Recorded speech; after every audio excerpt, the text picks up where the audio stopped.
Il y a certains hommes qui sont aussi en dépression.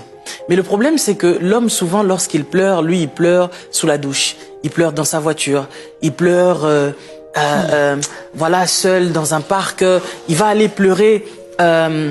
Ivoirien, non, tu es trop fort. Quelqu'un puisse le voir en train de pleurer parce que, justement, il n'arrive peut-être pas à accomplir toutes les tâches qui lui sont assignées vis-à-vis de la famille qu'il a entre ses mains.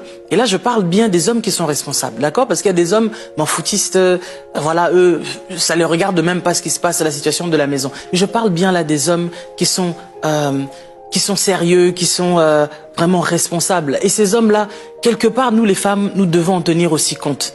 Nous devons aussi parfois leur poser la question, est-ce que tout va bien aussi? Parce que souvent, nous les femmes, nous extériorisons tout. Hein, ok? Parce qu'on est souvent dans l'émotion. Quand ça ne va pas, ton mari va tout de suite voir que tu pleures et tout ça. Et donc ton homme viendra vers toi. Mais qu'est-ce qui se passe? Et puis s'il vient pas vers toi, tu vas tout faire pour lui montrer que tu es mécontente. Pour attirer son attention. Pour attirer son attention. Mais c'est pas toujours le cas pour les hommes. L'homme, quand il souffre en lui-même, c'est à l'abri des regards. C'est parfois, il va peut-être vouloir, dégager cette douleur-là en allant boire, en allant, je sais pas moi, faire n'importe quoi, juste parce qu'il a envie de dégager en fait ce sentiment de mal-être, de l'incapacité de pouvoir servir sa famille. Parce que toute la charge de la famille repose sur l'homme. Alors quand l'homme se voit dans l'incapacité de pouvoir fournir ce qu'il faut à sa famille, à un moment donné, l'homme se sent, il se sent juste amoindri, il se sent incapable. Et il se dit mais qu'est-ce que je dois faire? Et c'est comme ça qu'il y a plein d'hommes qui craquent, mais ils craquent en silence.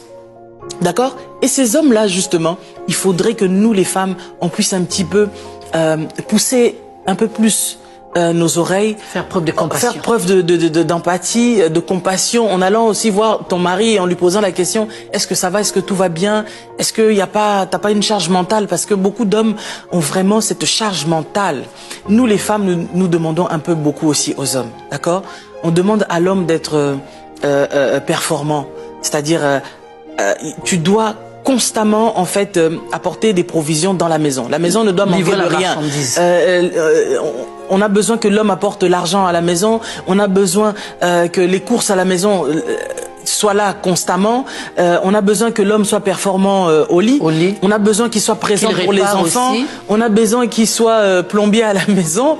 Mais en fait, tout ce qu'on lui demande, il y en a certains qui ont cette capacité-là, que Dieu leur a donné peut-être multiples talents, mais il y en a qui n'ont pas ça du tout.